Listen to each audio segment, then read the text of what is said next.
le roi des taupes et sa fille. Alexandre Dumas. Deuxième partie.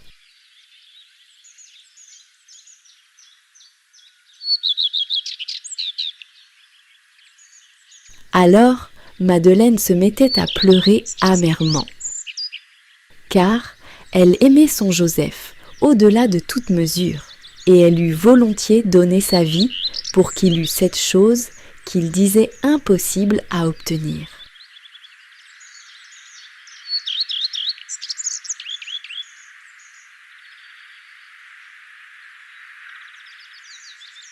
Enfin, elle le pria tant de lui dire ce qu'il avait sur le cœur. Elle pleura tant en le suppliant. Elle fut si inconsolable que lui, tout ému et l'embrassant, laissa échapper ces paroles, qui sortirent si péniblement de son cœur, qu'on eût dit qu'en sortant, elle l'avait brisé. « Ma mère, je suis amoureux. »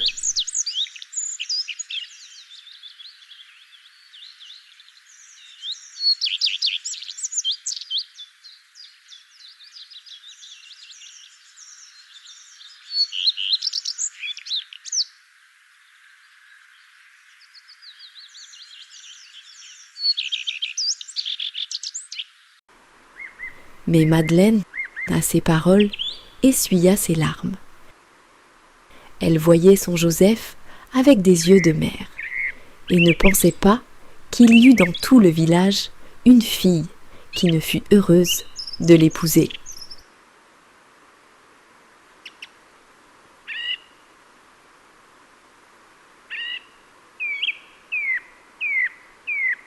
« Bon, dit-elle, si ce n'est que cela, mon enfant chéri, tu as tort de te désoler.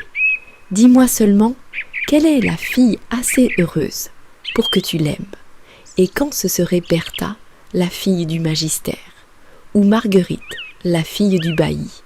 J'irai la demander à ses parents. »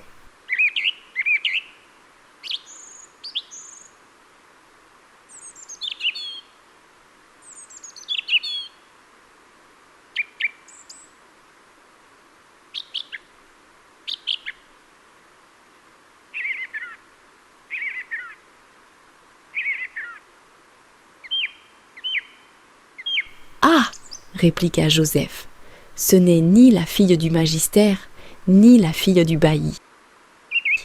Oh, si ce n'était que Marguerite ou Bertha, je ne serais point embarrassée.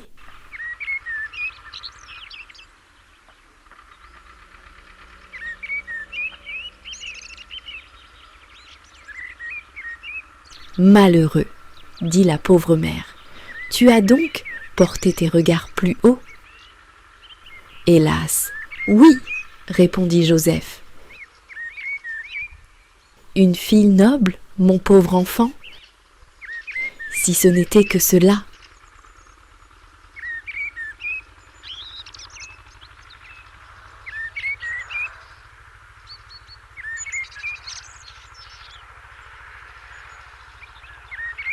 Tu serais amoureux d'une baronne ?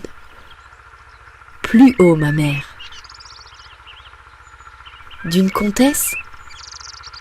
Plus haut. D'une marquise ? Plus haut. D'une duchesse ? Plus haut, plus haut. D'une princesse ? Ma mère, s'écria le pauvre Joseph, se jetant, en sanglotant, dans les bras de Madeleine. Ma mère, je suis amoureux de la fille du roi des taupes.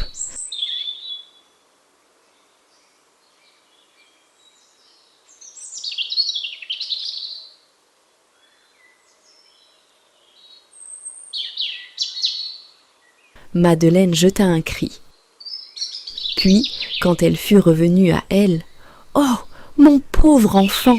dit-elle, « il est fou. » « Non, ma mère, par malheur je ne suis pas fou, » dit Joseph.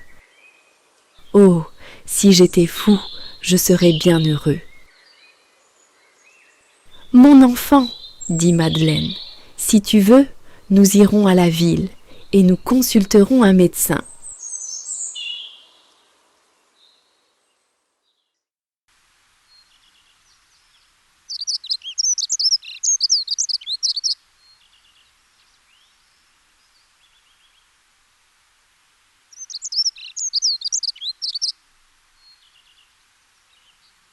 Oh ma mère, il ne s'agit pas d'un médecin. Je vous dis que je ne suis pas fou. Et pour vous le prouver, je vais vous raconter ce qui m'est arrivé.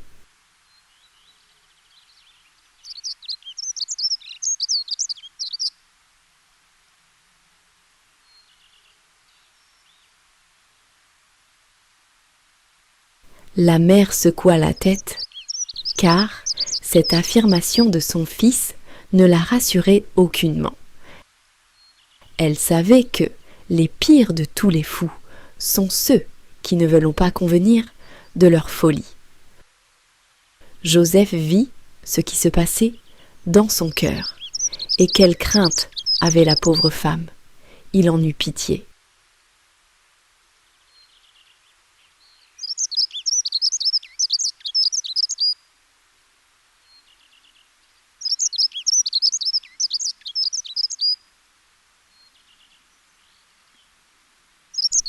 « Écoutez-moi, ma mère, lui dit-il, et vous allez tout savoir. » Il fit asseoir sa mère près de lui prit les 2 mains entre les siennes et commença.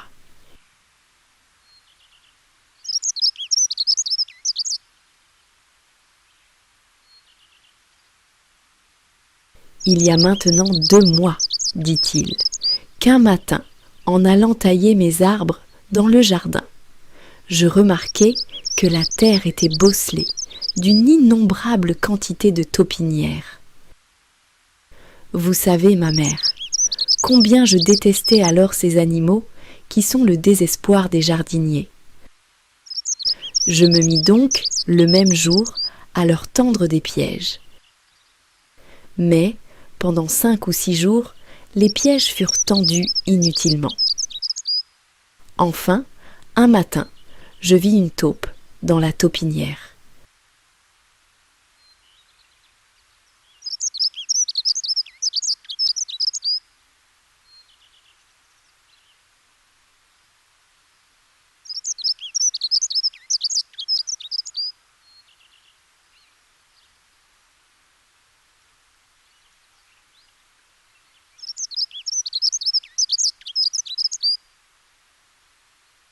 « Ah !»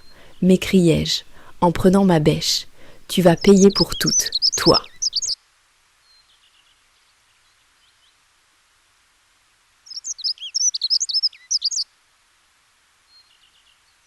Et, là-dessus, je levai ma bêche pour la couper en 2. Mais, jugez de mon étonnement, ma mère, quand j'entendis la taupe me dire « Ne me tue pas, Joseph. Ce que j'ai fait, c'est par ignorance. Je suis bien jeune encore, et je ne savais pas, en venant respirer l'air à la surface du sol, que je te fisse du tort. Si tu me laisses la vie, je te promets qu'à l'avenir, pas une taupe ne bouleversera ton jardin, ni aucune terre qui t'appartienne. » L'animal avait parlé d'une voix si douce et si suppliante que je sentis mon cœur tout ému et que je la lâchai en lui disant « Vivez !»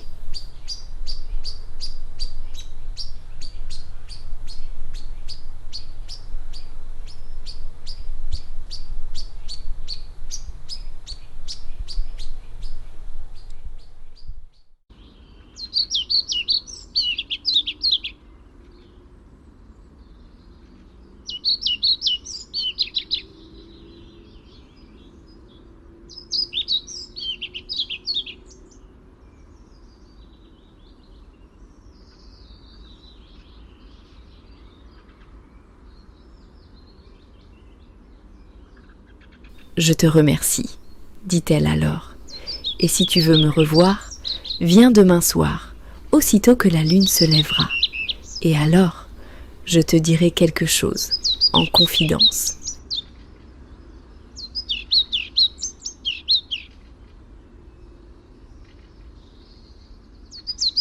En disant cela, la taupe s'enfonça dans la terre.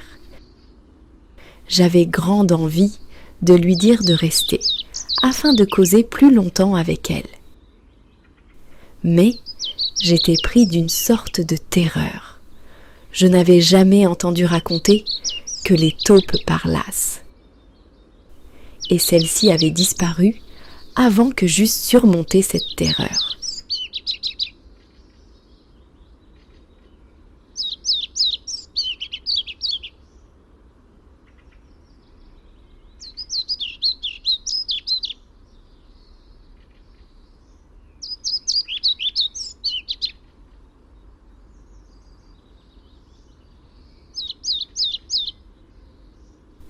J'eus d'abord envie de vous raconter cet événement.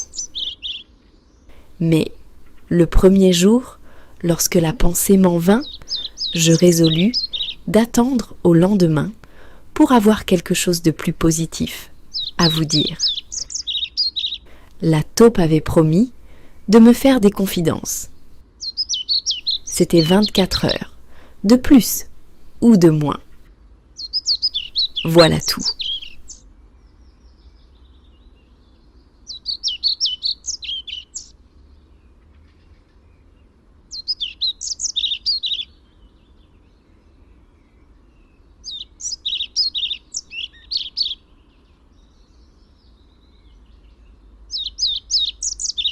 Le lendemain, à l'heure convenue, je me rendis au jardin. Et là, je restai les yeux, tantôt, fixés sur l'endroit de l'horizon où devait apparaître la pleine lune. Tantôt, sur la place, où la taupe avait disparu dans la terre.